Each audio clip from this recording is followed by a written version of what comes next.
What's up? This is Uri Peleg for Guerrilla Poker, bringing you another high-stakes hand history review. This is going to be a bit of a fun one, higher stakes than usual. I mean, one of the highest stakes running anyway, but more than that, we're going to analyze the hand in kind of a creative way. So, hope you guys enjoy it. To get started, we have Ignacio Morales, I think is the name, raising from the cutoff, button folds, no bet, no life calls from the small blind, and Wiktor Limitless Malinowski we've seen a lot on my channel and in a lot of places squeezes to 5.5x and gets both players calling. So already right off the bat, this is a really interesting situation on several levels. I will start out saying I think both Ignacio and No Bet No Life are often playing high stakes games on this network. So you can assume everyone here is going to play fairly reasonable. But the reason this is interesting is this is one of the big differences between 6max and heads up. When you get this kind of situation, nobody has really studied this situation. Trust me, very few people have gotten to like squeeze and both guys call, how do ranges play?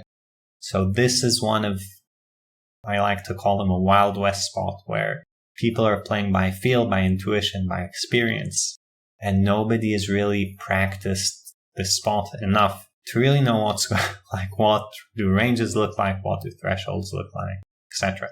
Okay, so onto the hand. Flop is Jack Deuce 3 Rainbow, and when you look at the flop, you always want to think about how it interacts with the ranges. So first question is, can anyone have pocket deuces or pocket threes? And the answer here, surprisingly enough, is actually probably no. Because when you squeeze, one of the effects that happens is that the first guy calling the squeeze cannot call you with the really low pairs and low suited connectors anymore because there's a guy after him. So Ignacio can't really have deuces or threes. And then when we go and talk about no bet, no life, called a small blind and then overcalled. So maybe, but I doubt it. I doubt he's supposed to call those. Like the low pocket pairs at some point when there are enough players and the players are good, they lead to you getting set under set. The pair doesn't show down well. You're out of position three-way. So deuce and three are pretty much bricks. And this is a really big deal here. Because that means this board is like jack nothing. Amazing board for the squeezer. And that's what we want to start out the hand with, right? So Wiktor bets 4K, cutoff calls, small blind folds. We see a turn 5, and Wiktor bets 7.3 and gets called. And at this point, I'm going to pause and we're going to analyze the hand a little bit before seeing the river. Okay, so we have a 2-barrel and a call and want to talk a little bit about what's going on here.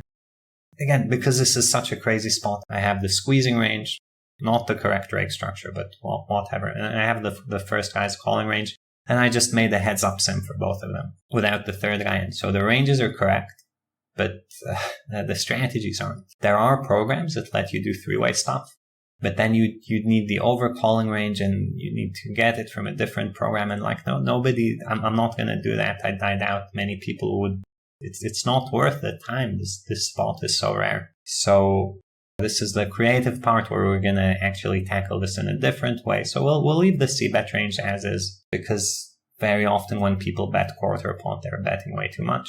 What will change is the calling range against the bet. So Jack Deuce 3 versus a quarter pot bet, if this were heads up, Ignacio would be folding almost nothing, which is surprising, but either he has a pair or he has a gut shot. You can see there's like a tiny bit of pocket threes, but no, not really.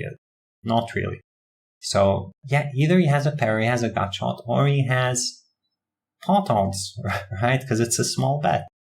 That's part of the reason this bet is not appropriate for this board texture. But because it's three-way, you can't call as much because there's a guy behind you, right? So you can't call something like sevens, which would be making you $13 because the guy behind you sometimes wakes up with a better hand and then this is not worth $13 anymore. So what we're going to do is we're going to tweak his range a bit. I want to show you guys how I'm doing this. So just tweak the calling range a little bit and we'll take some hands out. I'm going to take the worst pairs out, which would be 7s, 8s, and 9s.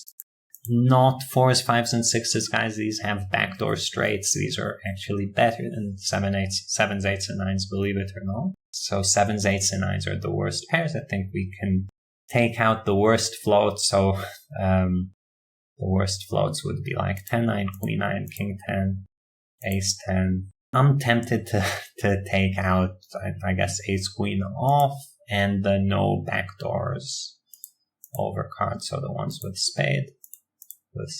Sorry. We can leave Ace King of Spades if we ever have that. And we'll leave the range like this. So a lot more folding. But there's a player behind. And when we fold, he can call everything. I think this is reasonable. You might say this is even too wide, but I think it's reasonable. After doing this, we're going to go to the turn and now rerun the turn sim. Okay, and this is the spot that we are going to look at. On the turn, in this situation, Limitless should be fairly careful because his opponent called the flop with a player left tanked. He's going to have a relatively strong range. Wiktor bet his entire range, so he needs to slow down a lot and kind of play defense in this specific scenario. Again, of course, lots of simplifications and guessing. And yeah, either way, he bets small. We will now go back to the hand with this simplification in place and examine what actually happened and see whether or not we like it. So Wiktor bets small, he gets called. We get the 9 of Hearts river. He goes all in, gets called after a tank. You guys can see, I don't know if you can see it, but there was a tank here before calling. Wiktor turns up pocket queens. Ignacio shows down Ace 5 of diamonds for the bluff catch.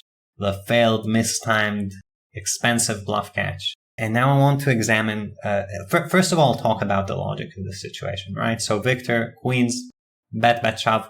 Makes sense. It is, maybe it's thinner than it looks. If the deuce and the 3 were cards that the other guys would hit sometimes. Like if the deuce and a 3 were a 7 and a 6, this might even be too thin. But they're not. They're a deuce and a 3, so it's fine. You just triple barrel for value. Nothing special to say about that. Ignacio, has to call flop. He has a nice hand to call on the turn. He gets to improve on a 5, an ace, or a 4.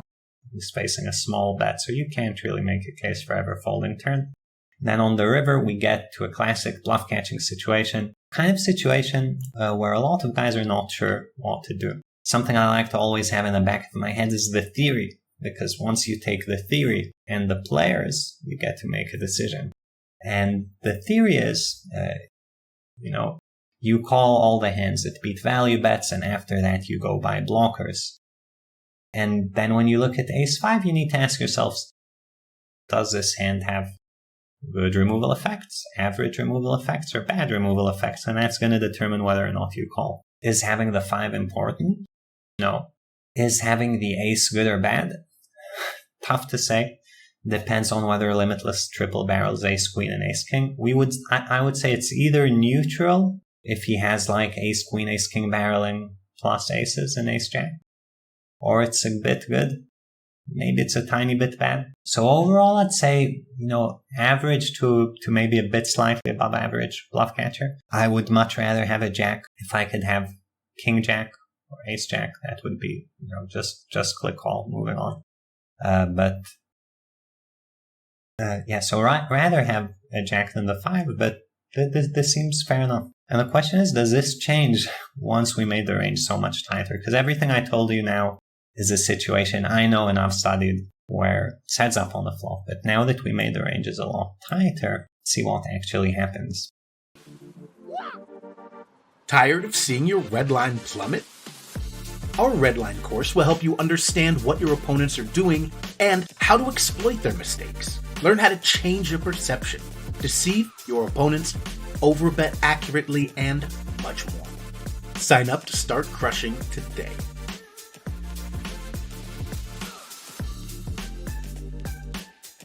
So turn bet, like we said, ace-5 has to call. We get the 9 of hearts river. Queens shoves.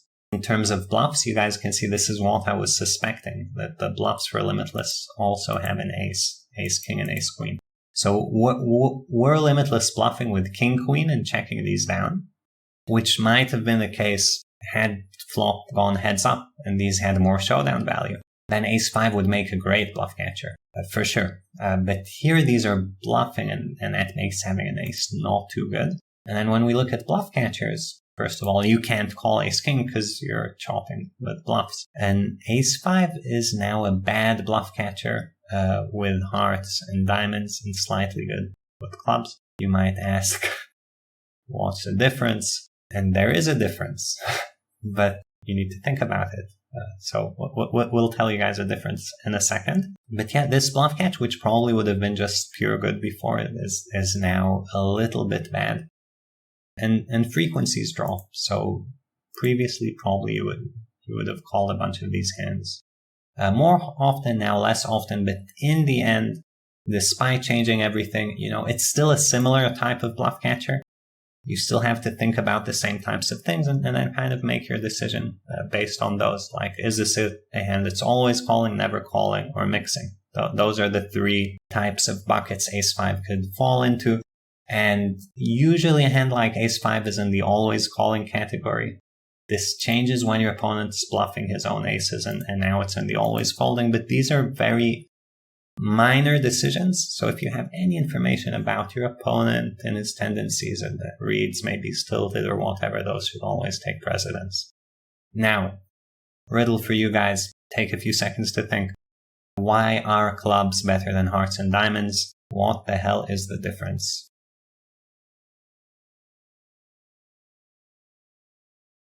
As you guys are thinking, of course, I have to think about this too, but I think the difference has to do with ace-jack suited. This is like the crazy solver stuff, right? But when Limitless barrels on a turn, he wants to block ace-jack suited, king-jack suited, queen-jack suited. And that means he wants to not have clubs, right? So when he's barreling his ace-queen, he will avoid having clubs. When he's barreling his ace-king, he'll try to avoid having clubs, and certainly ace-queen suited, no clubs. And that means the river bluffs are not going to have the ace-queen of clubs in them. Of course, value bet could have can't have ace-jack of clubs either, but yeah, mostly the bluffs do not have the ace of clubs. Okay, they have the other aces.